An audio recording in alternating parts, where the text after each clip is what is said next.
Hey there, boils and ghouls. It's your friend Tats. I'm back with another video. We have a new 4K Blu-ray to talk about today, and I'm really happy about this.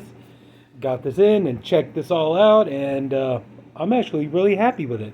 Um, yeah, I'm going to do the 4K review first, and in case if you're interested, stick around.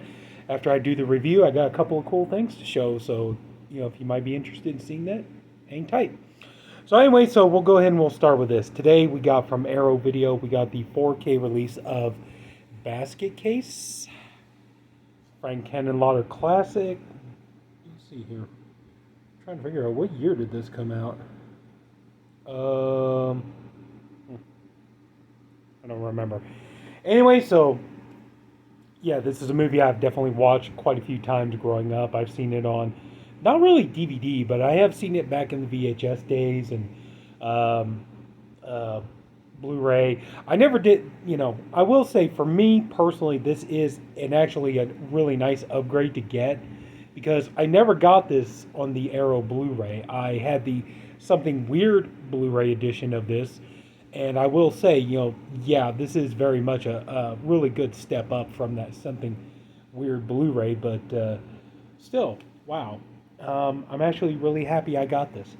And, said the movie is preserved by the Museum of Modern Art, and you can tell this movie is, when you look at the 4K transfer, and I'm pretty sure even probably if you just watch the standard Blu-ray, it's like, yeah, you could tell this movie was pretty well preserved, and, they took care of it, so.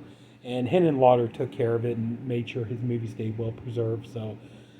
As at least to the best of its ability. It is a 16 millimeter print, but, it does look really good on here. I will say, yeah, the 4K transfer. Of course, you do get HDR, but wow, man! I mean, I was surprised how good this actually looked. I will say though, okay, there's a good side and a downside. Okay, like a good side is like when you're looking at detail. For one thing, you definitely see a lot of detail in the New York landscape in which the movie takes place. You could see so much detail in like the seedy hotel that Dwayne and Belial are staying in. Like you can see, like wow, you can almost feel how grimy that place is when you're looking at, the walls, the paint peeling off of the walls and just the stains and just how gross it looks, and you can imagine just like how scummy and scuzzy and how awful that place must look and how bad it must smell and everything else. So I mean, you do get that. You do get that sense of kind of like you're watching. You're like, ugh, I feel like I need to take a bath watching this thing. So you do get that grimy, slimy element of it. One thing I will say though, unfortunately, and I understand it's a low budget movie, and they didn't have money for big super duper practical effects or any of that kind of stuff. I get that. But one thing I will say, unfortunately, possibly when you watch the Blu-ray transfer, but one thing you will definitely notice is that the Belial puppet effects and everything else do not hold up. The stop motion, actually, the sequence when Belial is, when Dwayne leaves and Belial trashes the hotel room, the stop motion there didn't look as bad as I thought it was going to, but still, it is quite noticeable. But I will say, unfortunately, yeah, that is a downside. It's just and like I said, I'm not trashing the effects people. I think I'm sure they probably had no money to work with, and they just had to just pull something out and do the best that they could. And so I still support them and the work they did on this. But yeah, I'm gonna say you can definitely tell so many times you could tell Belial is just a puppet, and it's quite obvious. I mean, he looks like.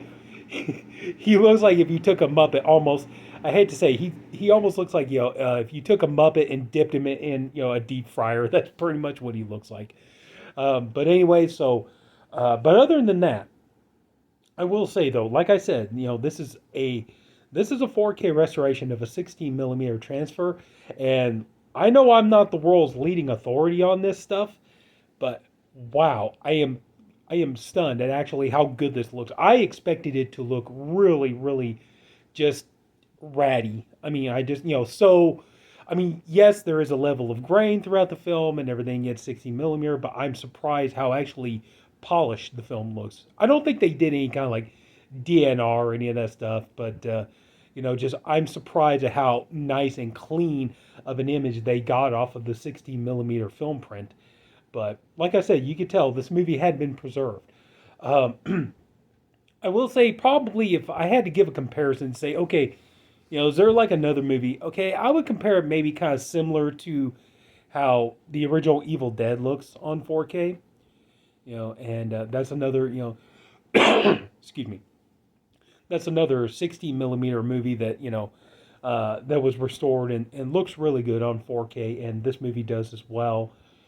But overall, that's the only problem though is I didn't have the Arrow Blu-ray, so I can't really compare it to that. But like I said, I did have the Something Weird video Blu-ray, and in my opinion, this is a really really nice improvement. It is a nice step up from that. So, and I'm pretty sure like if anybody had this before, if you had the Blu-ray, you're pretty much like, oh yeah, it's the exact same thing in terms of the excuse me, in terms of the packaging and stuff like that. It's just no slip case, it's no big collector's edition. It's just the slip cover. Of course, you got the reversible cover art. Show that here.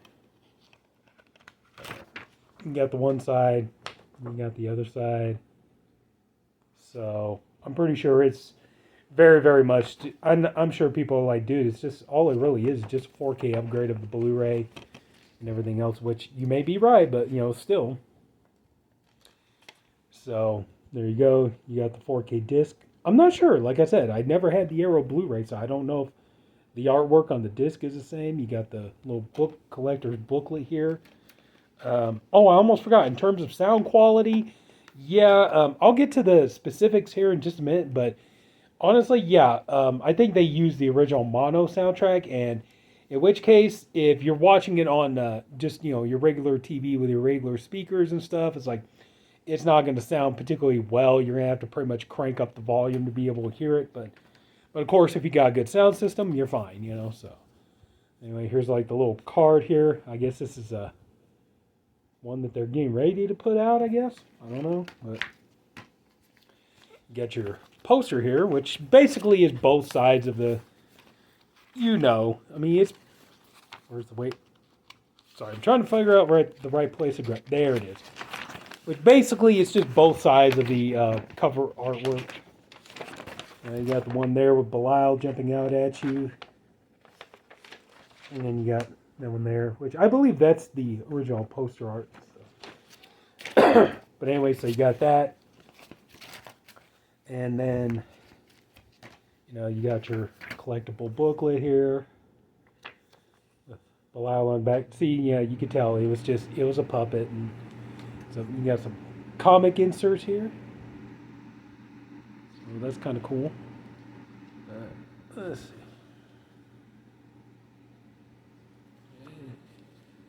Oh man, here's a good one. There you go. Some good schmutz for you. But anyway, so yeah, just a little collectible booklet, and it's very simple.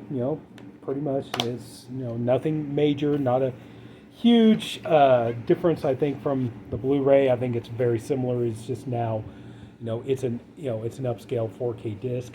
So, but anyway, so we'll go ahead real quick. Let's read the bonus features and everything on here. You got quite a bit here, so it's going to take me a couple of minutes. So bear with me, unless you want to skip. Okay, 4K restoration of the original 16mm negative by the Museum of Modern Art in cooperation with director Frank Henenlotter.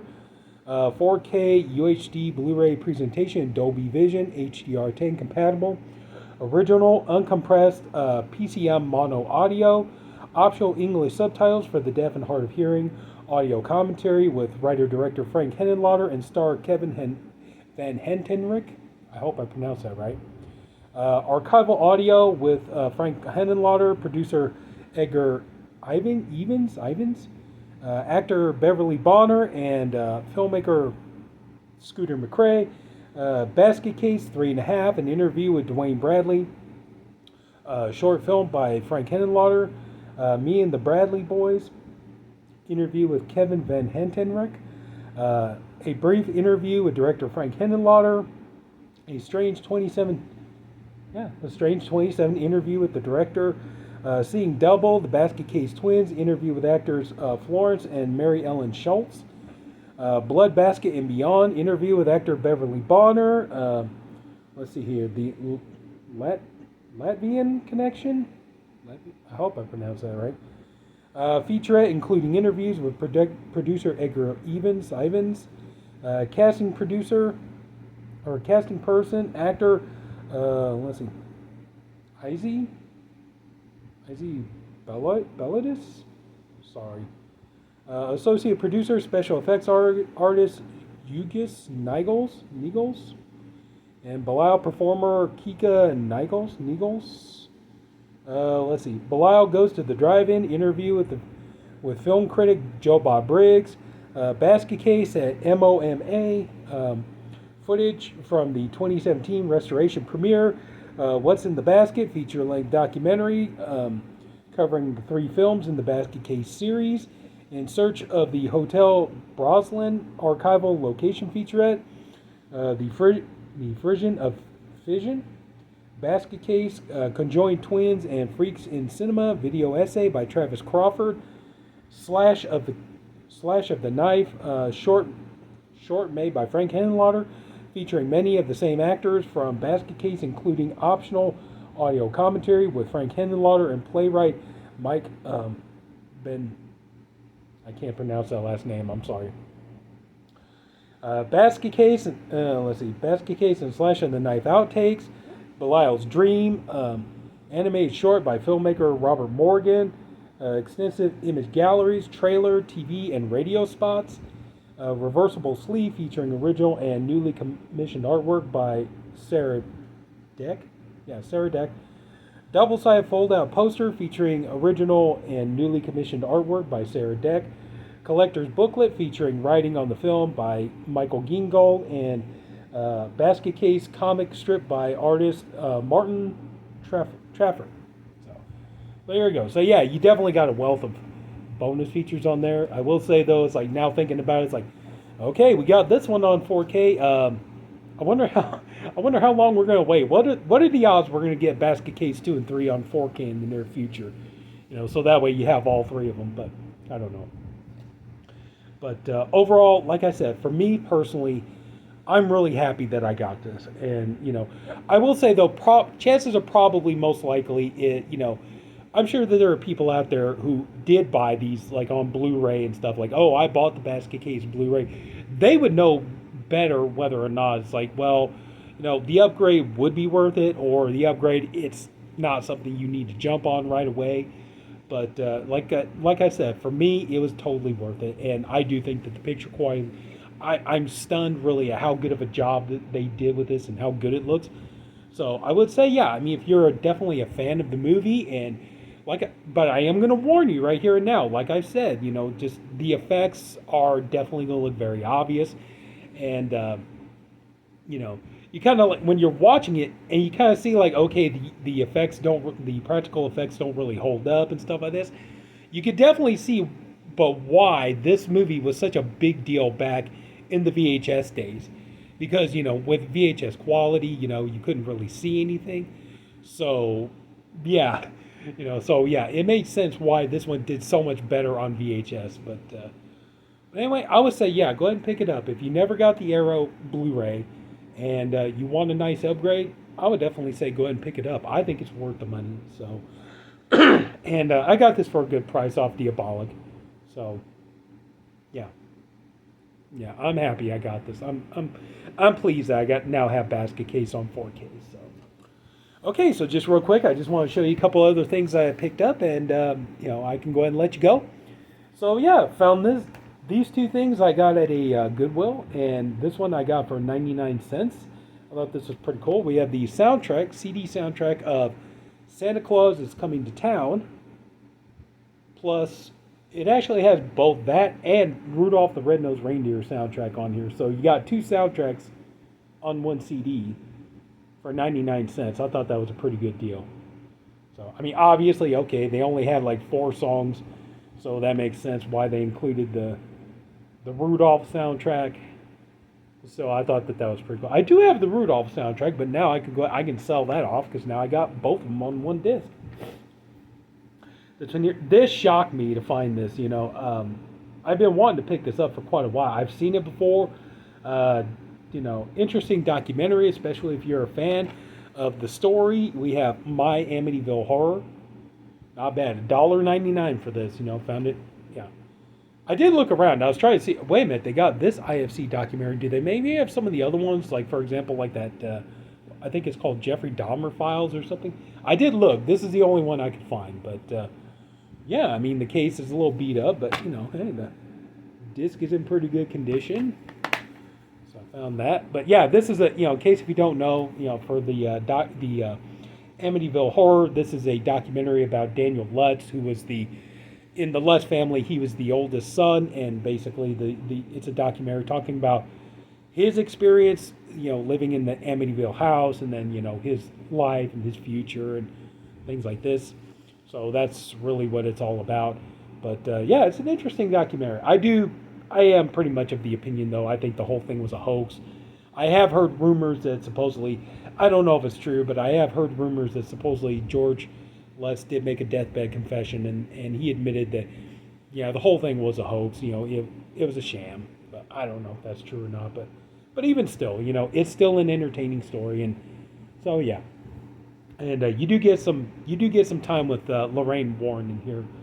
So in case if you're interested in that, so there's that. Anyway, so yeah, not a bad find for $2. And last but not least, I mentioned this in a previous video, and now I'm glad to have it. Oh boy, I thought I was caught up on the Rob Zombie Presents line, and now we just got word that, now there's going to be a soundtrack for House on Haunted Hill, so I need to pick that up. But anyway, today the other day I got White Zombie, the soundtrack for White Zombie in there. Quite a nice, track listing on there, don't you think? So yeah, that's pretty cool. When you open it up, is that some cool artwork or what, man? That is so nice. So nice. You got the insert here. Oh yeah, if you're somebody like me, you bought Rob Zombie albums, you can tell when it's Rob Zombie designed this thing. Look at that. You can tell Rob Zombie totally wrote all that stuff, and he designed all of it. Like, that's all him. Yeah. Because if you ever get any of his albums, especially like his newer albums and stuff, like you look at the inside artwork and stuff, oh yeah, it looks just like something similar to this. Now on the other side, you got the characters there. Huh. The only thing is, I'm kind of curious, like, okay, that's not who I thought it was. I thought it was like, was that him from, what was it, not Caligari, but Moreau? Anyway, so then we got the vinyl here, which is pretty snazzy. There you go. The little ghosty, that's side 2, and side 1.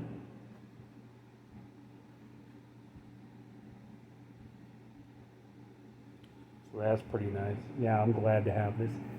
But, sorry. But yeah, just kind of a sad state of affairs, because, like I said, I thought I was done. It's like, okay, I'm all nice and caught up. I got all 3 of them now, and now yeah, I think that's everything in there. But yeah, I thought like, oh yeah, I'm all caught up with it now and everything else. But now now there's a 4th one, so I got to get going on that. But anyway, yeah, great to finally have the White Zombie soundtrack. So I got 3 out of 4 of the Rob Zombie Presents line. So anyway, so that's it. So if anybody took the time to watch all this, I thank you for doing it, and I appreciate you for doing it. I honestly hope you enjoyed the video. If you did, would you please leave it a like? And if you haven't already, please go ahead and subscribe to my channel.